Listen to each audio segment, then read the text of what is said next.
अब देखिए कितना अच्छा क्वेश्चन हम लेकर आए आपके सामने। अ cord of a circle radius 12 subtend, इस 120 की वजह से ही प्रॉब्लम हो रही है। एंगल जो 120 है ना बेटा, इसी की वजह से प्रॉब्लम हो रही है। सबसे पहले तो इसका बच्चे कहते हैं सर ऑल्टरनेट मेथड बता दीजिए, तो पहले तो ऑल्टरनेट देख लो कि आपको पता है हमें निकालना है सेगमेंट। सेगमेंट यानी कि ये चाहिए हमारे को, ये area of A C B D, ये ब्लू कलर का जो एरिया हमने दिखाया आपको ये फाइंड करना है। तो ये ऐसे आएगा, देखो अल्टरनेट मेथड देख लो बेटा प्यारे बच्चों। सबसे पहले आधे बच्चे तो इसे ही पसंद करेंगे, लेकिन इस पर मार्क्स डिडक्ट हो सकते हैं। कैसे? सेक्टर के एरिया में से 1/2 R square sine theta minus कर देते हैं। इस ट्राइंगल का area 1/2 R square sine theta, जिसमें थीटा ये होता है, पता ही होगा फॉर्मूला ये। तो यहां पर जब थीटा रखोगे साइन 120, तो उसकी वैल्यू होती है √3/2, या तो ये रट लो, साइन 120 की वैल्यू √3/2, और फिर वैल्यू रख के देखो सब कुछ दे रखा है, R12 है, फिर तो पता ही है, और वैल्यू रख के सॉल्व कर दो, आ जाएगा 88.44 सेंटीमीटर स्क्वायर। ये आ गया डायरेक्ट ऑल्टरनेट मेथड। आधे बच्चे तो यही निकल लो कि यह आ गया, बस चलो भैया इसे करके चलो। लेकिन बच्चे हमारे सिलेबस में 10th के में ना साइन 120 की वैल्यू आपको सिखाई नहीं गई है।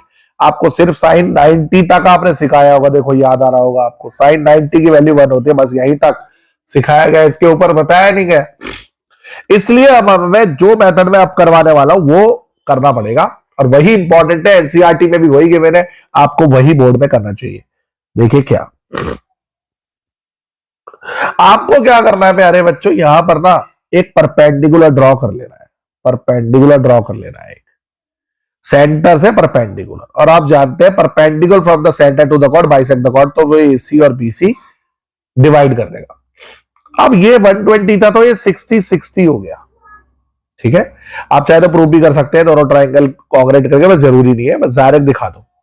अब आप किसी एक ट्राइंगल में देखो मेन प्रॉब्लम क्या थी, इस ट्राइंगल का एरिया निकालना। इस फॉर्मूले से तो नहीं निकल सकता आप, क्योंकि साइन 120 की वैल्यू नहीं रखनी। तो आप इस ट्राइंगल का एरिया निकालेंगे 1/2 बेस इंटू हाइट से, बेस यानी ए बी और हाइट यानी ओसी। अब हमें चाहिए ए बी की लेंथ और ओसी की लेंथ, अगर ये मिल जाए तो ट्राइंगल का एरिया आ जाएगा हमारे पास। तो अब देखो मैं क्या करूंगा, मैं ट्राइंगल ये देख रहे हो ओएसी, इसमें ट्रिग्नोमेट्रिक रेशियो का यूज करूंगा। कैसे? इसमें ओसीए में पहले लगाएंगे cos 60 डिग्री। cos होता है क्या? साइड एडजस्टेड अपॉन हाइपोटेनस, मतलब cos 60 लगा दिया तो आ गया ओसी अपॉन ओए। अब यहां पर cos 60 की वैल्यू 1/2 पुट कर दी, ओसी और 12 रख दी हमने ओए की वैल्यू, सॉल्व करा तो ओसी हमारा 6 आ गया माय डियर फ्रेंड्स। ओसी यानी हाइट आ गई। अब हमें बेस चाहिए, बेस, ये बेस। अब क्या करेंगे, अब साइन 60 लगा दो, इसी में दोबारा ट्रिग्नोमेट्रिक रेशियो साइन 60। साइन 60 होता है √3/2, √3/2 AC अपॉन 2, यानी साइन 60 का जब फॉर्मूला लगाया, साइन क्या होता है? Side opposite upon hypotenuse, side opposite यानी AC अपॉन ओए। रख दी वैल्यू, सॉल्व करा तो आ गया AC आ गया 6√3। अब ये आया 6√3, तो मुझे बताओ BC भी कितना होगा? 6√3। क्यों?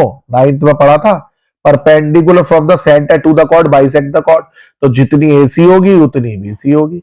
तो टोटल कितनी हो गई? 12√3 नहीं हो गई माय डियर फ्रेंड्स, 12√3।